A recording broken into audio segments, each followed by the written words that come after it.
Halo, selamat pagi semuanya. Pagi yang cerah meskipun agak panas kelihatannya.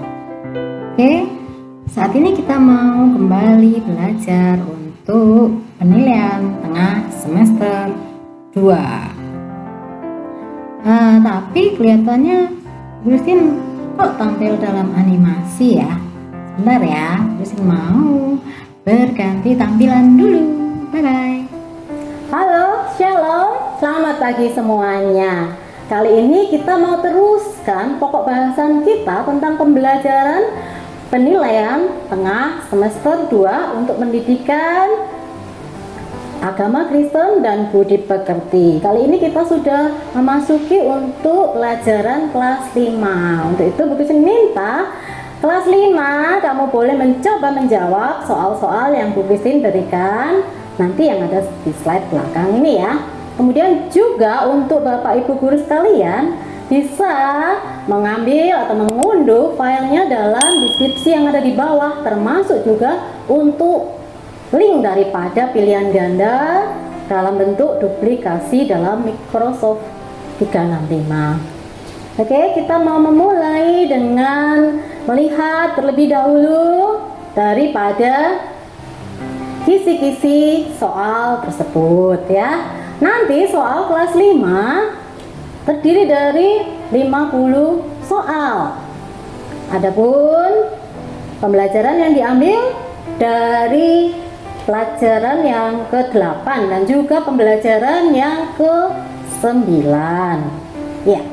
Di situ berkisah tentang tokoh yaitu Saulus, tentang perubahan hidup untuk yang pembelajaran yang ke-8. Adapun kompetensi dasar yang akan kita pakai yaitu di 1.3 tentang meyakini peran Roh Kudus dalam proses pertobatan. Kemudian 2.3 tentang menunjukkan peran Roh Kudus dalam proses pertobatan dengan hidup yang mengasihi sesama. Kemudian 3.3-nya yaitu tentang mengenal proses daripada Roh Kudus dalam kehidupan orang yang sudah diselamatkan. Untuk 4.3-nya yaitu membuat sebuah karya kreatif ya, sebagai ungkapan syukur atas pertolongan Roh Kudus dalam hidup orang yang sudah diselamatkan. Nah, bagaimana kita mau siap untuk melihat soal-soalnya ya. Nanti kalau 50 soal itu ada di pilihan gandanya 30, kemudian isiannya 15 dan juga ada uraian di bawah, paling bawah ya, di Romawi 3-nya nanti sebanyak 5 soal begitu. Oke, kita mulai dari soal yang pertama. Kita mau melihat ya. Di situ ditanyakan tentang perubahan hidup dibutuhkan bagi manusia dengan tujuan yaitu untuk titik-titik. Untuk soal yang kedua, ada 3 perubahan yang terjadi pada manusia.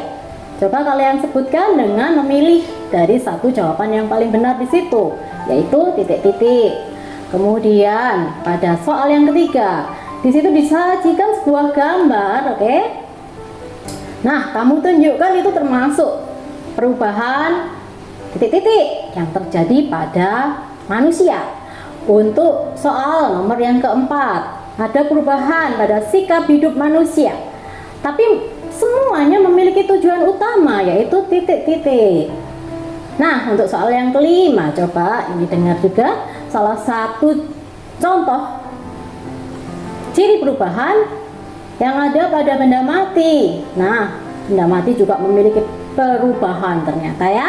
Kemudian nomor 6, sikap atau perilaku yang kita lakukan terhadap orang lain, yaitu tidak boleh berpikiran titik-titik. Kemudian untuk yang ketujuh, ini tentang tokoh Saulus. Dia suka menganiaya pengikut Kristus. Oleh karena itu hidupnya juga perlu dirubahkan. Nah, pertanyaannya, dari mana Saulus ini berasal? Ya, dari kota mana? Kemudian untuk yang ke-8, dia mempunyai guru besar ini yang berperan penting dalam kehidupannya. dia terbentuk dari guru tersebut. Nah, nama guru besar tersebut siapa? Ya, titik-titik. Kemudian untuk nomor 9, Tuhan Yesus ingin Saulus berubah. Dia menampakkan diri kepada Saulus di daerah mana? Nah, saat itu Saulus sedang melakukan perjalanan, bukan? Nah, kalau nomor yang ke-10, tentunya Tuhan Yesus menampakkan diri dalam sebuah wujud. Nah, wujudnya titik-titik. Untuk yang ke-11, saat berjumpa Tuhan Yesus, Saulus ini sangat ketakutan sampai dia mengalami titik-titik. Nah, kamu pilih itu. Untuk yang 12, kalau kita mau berubah, harus meninggalkan titik-titik. Ya, jadi kalau kita menjadi ciptaan baru harus meninggalkan titik-titik, gitu ya. Kamu pilih dari A sampai D, di situ yang paling benar. Kemudian 13. Kalau Saulus tadi sudah mengalami hal yang membuat dia takut, kemudian menderita, Tuhan Yesus mengutus titik-titik untuk mendoakan dan juga menyembuhkan Saulus yang menderita tadi. Kemudian 14. Saulus tentunya bertobat. Ya, dia nanti mengubah namanya supaya dia boleh berubah sesuai dengan nama yang dia pakai. Nah, waktu Saulus bertobat, namanya diganti menjadi baru, yaitu atau adalah titik-titik. Kemudian yang ke-15, ya, kalau dia sudah berubah, tentunya perubahan hidup itu ada ya. Setelah namanya berubah menjadi Paulus, maka selanjutnya dia melakukan perubahan hidup dengan cara titik-titik. Kemudian untuk nomor 16, untuk memenuhi kebutuhan hidup, manusia pasti membutuhkan orang lain, gitu ya. Ada 2 macam kebutuhan hidup manusia. Coba kamu sebutkan di situ ya, titik-titik kebutuhan itu apa saja. Kemudian 18. Di situ ada ditanyakan tentang sumber pertolongan sejati kita, ya, diisi ya. Kemudian untuk nomor 19, 18 ya. Di situ ditanyakan tentang wujud Allah dalam 3 kepribadian. Nah, ada sebutan di situ, kamu pilih ya. Kemudian nomor 19.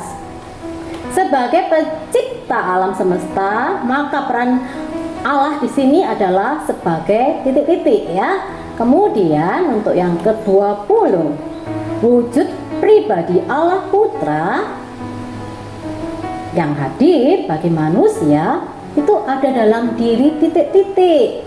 Nah, untuk 21 tentunya, Tuhan Yesus telah menyelamatkan umat manusia sehingga terhindar dari hukuman dosa. Nah, itu disebut sebagai titik-titik. Kemudian untuk nomor 22 tentunya, Tuhan Yesus mampu melakukan segala mukjizat itu karena titik-titik.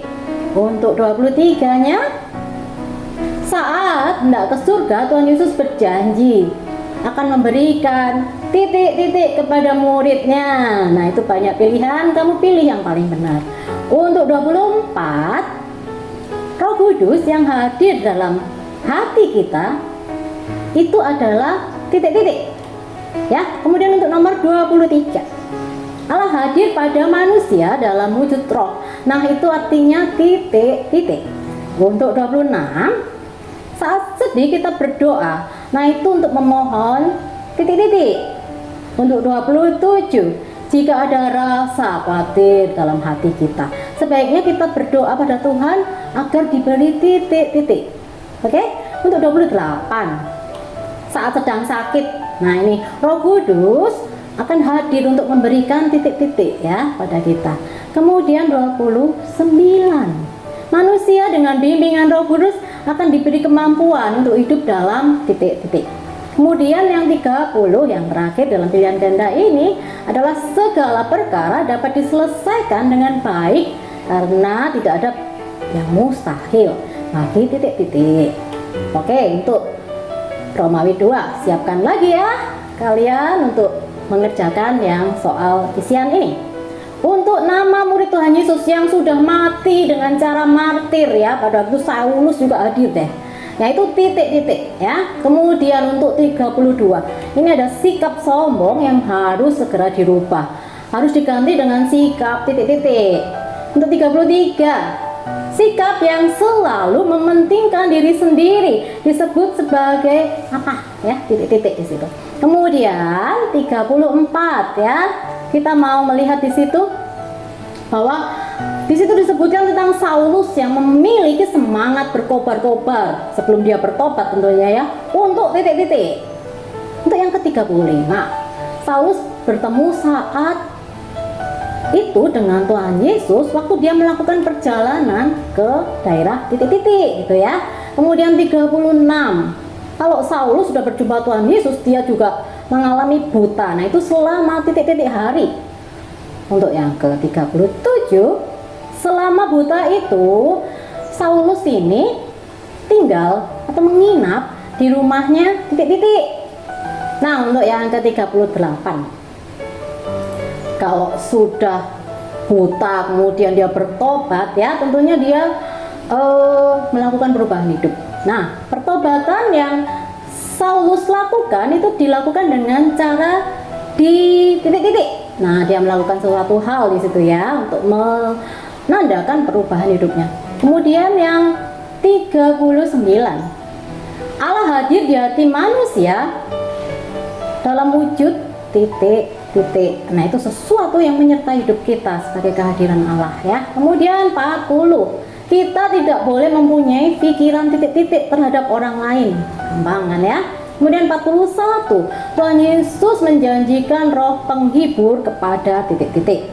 Untuk 42, di situ ditanyakan tentang teman Paulus saat melakukan perjalanan ke Makedonia. Nah itu siapa? Titik-titik ya.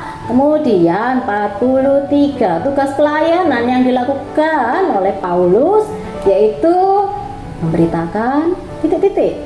Kemudian untuk yang ke-44, di situ Paulus pernah mengalami penglihatan. Ditanyakan di situ penglihatan yang dialami Paulus yaitu titik-titik. Untuk 45, Roh kebenaran akan memimpin manusia hidup dalam titik-titik. Oke, untuk Romawi yang ketiga di sini berupa uraian ya. Kalian tentunya harus menjelaskan dengan kalimat yang sedikit panjang supaya terjawab dengan baik. Untuk 46 di situ ditanyakan tentang sebutkan jenis-jenis perubahan yang ada pada manusia. Di bukumu ada, kamu juga sudah belajar, pasti bisa jawab dengan baik. Untuk 47, mengapa manusia membutuhkan perubahan hidup? Yang ke-48, itu kita lihat ya, pertanyaannya tentang jelaskan arti kata Tritunggal.